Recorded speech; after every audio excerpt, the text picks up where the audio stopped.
suis Joseph Léna est retraité depuis 3-4 ans, 5 ans. Et avant, j'étais disquaire. J'ai commencé à militer il y a exactement 6 ans.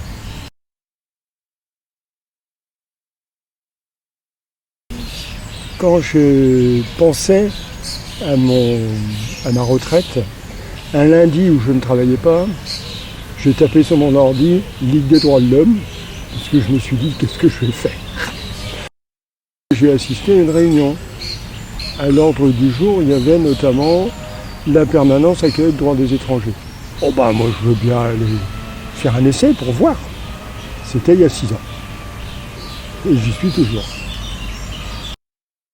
Le lundi, c'est accueillir les gens, les écouter. Donc c'est vraiment faire le tri pour les aider à faire les démarches administratives et juridiques. Donc on sert de lien en fin de compte. Je n'ai pas une formation de juriste, je n'ai jamais travaillé dans l'administration, mais on sert de lien avec les avocats, avec la préfecture, avec la cour, le tribunal administratif, et tout ça. Voilà. Nous, on les voit en deuxième rideau, quand ils ont eu un refus, un rejet de l'OFPRA, et là, ils viennent nous voir, que fais-je ? Et il faut qu'ils racontent leur récit de vie. Et on s'aperçoit de plus en plus que les récits de vie, cette association les envoie soit au Gazprom, soit à la CIMAD, soit à la LDH pour faire le récit. Donc on fait ça en plus, mais normalement c'est pas à nous de le faire. La permanence droits des étrangers, c'est un investissement très lourd. Enfin très lourd, oui, c'est prenant en temps. La permanence le lundi après-midi, officiellement 14h, 19h. Hier soir par exemple, je suis rentré chez moi, il était 9h moins le quart. Voilà. Une fois qu'on les a reçus, qu'ils nous ont montré leurs documents, qu'on a préparé avec eux un recours. Moi, chez moi, je contacte les avocats, j'envoie des mails pour leur demander s'ils acceptent de défendre cette personne. Je lui scanne tous les documents, je prépare le dossier pour la cour, parce qu'à la cour, il faut bien envoyer des éléments aussi. Et alors toi, à la LDH, tu es surtout sur la cause des migrants. Pourquoi spécifiquement cette cause-là ? Parce que c'est une cause qui me tient à cœur, parce que ça me révolte, c'est tout. Dans un pays tel que le nôtre, assez inadmissible, voire lamentable, d'être aussi réticent à accueillir quelques centaines de milliers de personnes qui souffrent, qui reçoivent des bombes sur la tête, souvent fabriquées par nous. Et on est quand même 66 millions d'habitants. En Europe, un peu plus de 500 millions d'habitants. Si en France on reçoit 100 000 ou 200 000 réfugiés pour cause de guerre, pour des raisons économiques, pour des raisons climatiques, et ça va s'accentuer malheureusement, eh bien c'est un grave problème d'en avoir 100 000 ou 200 000 de plus, sachant qu'il y en a presque autant qui repartent volontairement. 80% de la migration dans le monde, ça se passe de sud-sud. Donc on n'est pas envahi, quoi. On n'est pas envahi, on est un pays riche. Voilà pourquoi ce qui me fait rester à cette permanence. Et puis bon, on fait des belles rencontres. C'est pas facile, mais on aperçoit, enfin on vit de l'intérieur des tranches de vie difficiles, c'est vrai, mais tellement humaines, voilà, ça fait du bien, quoi. Ça fait du bien même si c'est dur. Une fois, en plein hiver, une femme arrive avec 2 enfants, femme seule, 2 enfants, 3 ans et 5 ans. À la fin de la permanence, on allait partir, 7h30, 8h moins le quart, je ne sais plus exactement. Je me souviens que c'était au mois de novembre. Et au mois de novembre à Nantes, bon, même si on n'est pas dans les grands froids, on est quand même carrément dans l'humidité. Pleuvait, j'ai froid, je ne sais pas où aller. Je suis dehors avec mes 2 enfants. Comment je fais? C'était une femme africaine qui vient de Guinée. Et on se dit, bon, faut faire quelque chose. Je suis allé à l'auberge de jeunesse qui est juste à côté de la Manu. Et par chance, il y avait ce soir-là une chambre de libre. Donc je leur ai acheté 2 nuits pour les mettre à l'abri. Je l'ai revu le mercredi. Il n'y avait plus de place à l'auberge de jeunesse. Ben, qu'est-ce que j'ai fait?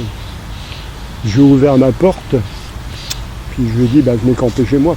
Pas camper, mais je les ai installés à 3 dans la même chambre. Voilà, ça c'est des choses qui marquent et je suis toujours en contact avec ces 3 personnes. Hier soir, j'ai vu une jeune femme mongole. Il n'y en a pas beaucoup les Mongols, mais on en a quand même de temps en temps.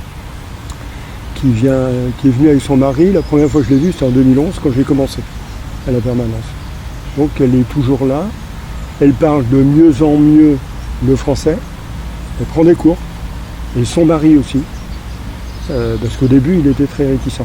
Parce que je lui ai demandé, mais parce que maintenant c'est une copine, elle me fait la bise et tout. Bon. Et je lui ai dit, mais Dagoula, ton mari, il apprend le français? Oui, un peu. Je lui ai dit, bon, tu lui dis que j'exige qu'il apprenne le français. Sinon, il ne va jamais s'en sortir. Tu m'avais raconté une anecdote là, sur le fait d'avoir énormément de personnes lundi, donc tu me diras les chiffres, et puis l'installation de la liste, cette fameuse liste d'attente pour la journée. Oui, cette fameuse liste que je colle sur la vitre de la salle où on est reçu à la Manu, on reçoit les gens à la Manu, et j'arrive avec mes 3 feuilles que je colle sur la vitre. Et j'ai pas collé la première, que j'en ai déjà 4 qui me collent au basque avec leur stylo pour marquer leur nom. J'ai dit calmez-vous, on reçoit tout le monde. Je me suis formé sur le terrain, au fil de l'eau, comme on dit, avec bien sûr les personnes qui avaient fait ça avant moi et qui étaient toujours présentes. Et on a une équipe d'avocats à Nantes. Je dis une équipe parce que on a l'impression c'est pas simplement une impression, ils sont vraiment avec nous. Et on a des formations régulièrement. Le samedi, les avocats ils pourraient aller à la plage ou aller faire du bateau.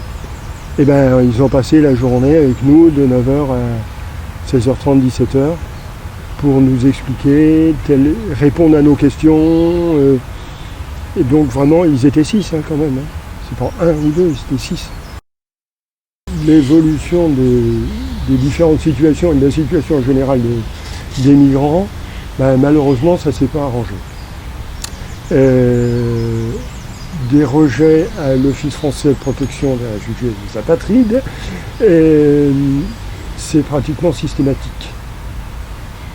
Il est très rare, ça arrive, mais il est très rare que l'on ait un résultat à l'OFPRA. On s'aperçoit qu'avant la première question, ils ne seront pas crus, simplement. Des exemples. J'ai eu, il y a quelques années, un couple tchétchène qui était poursuivi en Tchétchénie pour des raisons politiques par le pouvoir en place. Ils ont filé plein nord. Ils se sont retrouvés en Russie. Et là, ils ont réalisé qu'il y avait les voyous qui repéraient les Tchétchènes. Un monsieur qui était tout seul à Moscou, lui, il était dehors, il s'est fait poursuivre par justement ces voyous, ces skinheads, on les appelle comme on veut. Il voit une bouche de métro. Qu'est-ce qu'il fait? Il court, il se précipite dans le métro. Donc il raconte ça dans son récit. Question du fonctionnaire de l'OFPRA. quel était le numéro de la ligne et quelle était la couleur de la rame. No comment.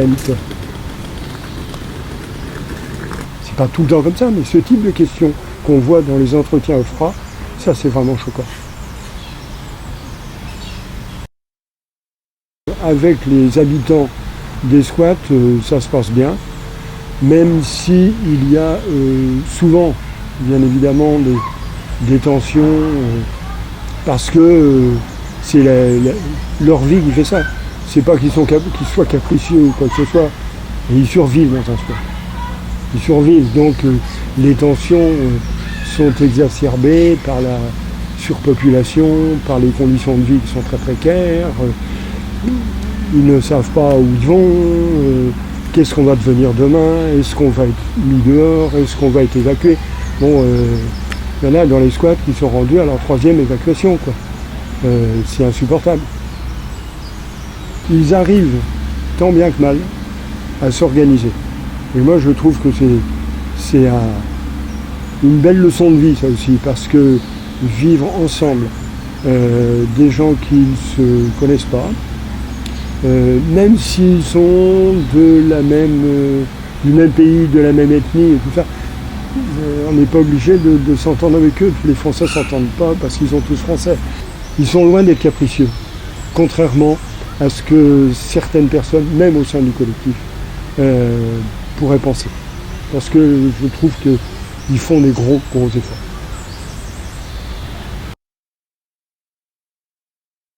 Ils traversent quand même le 2-3 pays, ils traversent le désert. On peut traverser le désert de Libye, c'est quand même pas des vacances.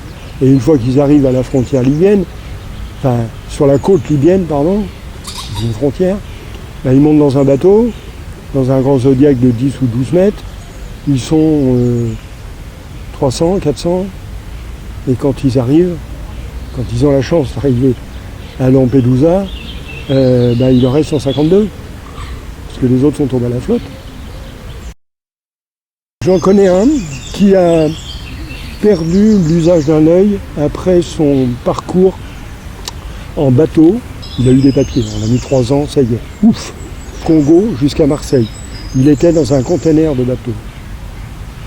Donc il était enfermé dans le conteneur. Ils étaient, combien ils étaient? Ils étaient 6 ou 7, je crois. Quand ils ont ouvert le conteneur, on imagine la luminosité à Marseille. Il a pris ça dans les mirettes. Ah, un œil qu'il n'a pas supporté. L'autre, il voit, mais pas parfaitement. Ils étaient 3 vivants.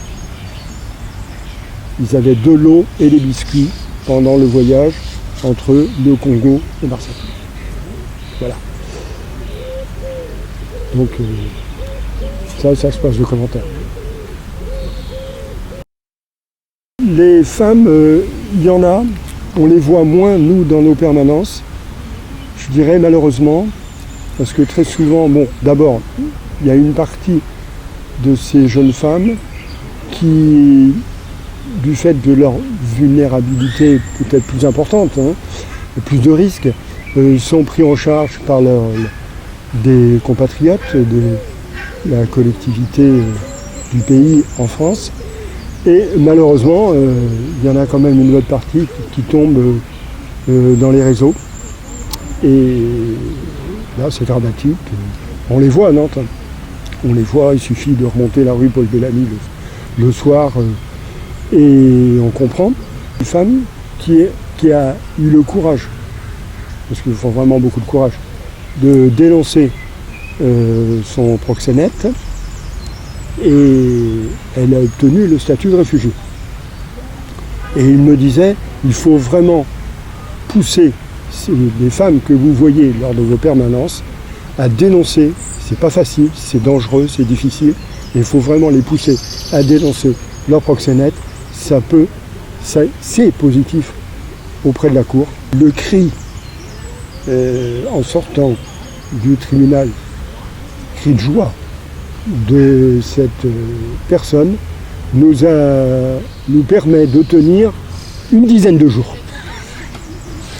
Tellement elle était super. Je l'ai et je ne vais plus faire le trottoir et je ne vais pas retourner dans mon pays que je ne veux plus habiter parce que je ne pourrai pas habiter. Parce que si je retourne là-bas, je vais mourir. C'est tout. Pourquoi ils quittent? Parce qu'ils vont mourir.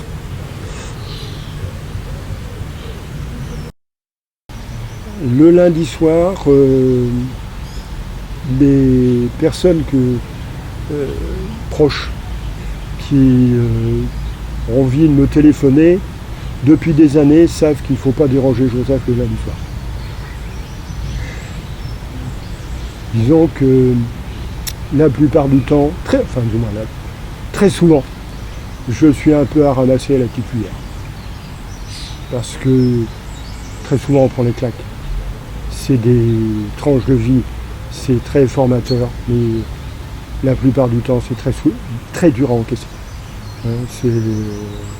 On se dit, on rentre chez soi dans son petit confort bourgeois, et ben oui, mais telle personne, qu'est-ce qu'elle va devenir? Elle va dormir ce soir au CHU, son dossier a été refusé, mais qu'est-ce que je vais faire à la Cour nationale du droit d'asile? On l'a refusé, il est débouté, mais qu'est-ce qu'il va devenir? Il ne peut pas repartir en Tchétchénie, au Nigeria, ou au Kosovo. Qu'est-ce qu'il va devenir? Qu'est-ce que cette femme va devenir avec ses 2 enfants? Enfin si. Je pense que la situation est grave mais pas désespérée. Et il faut vraiment continuer à soutenir, à aider avec nos petits bras tous ces gens qui sont tout simplement des êtres humains. Voilà.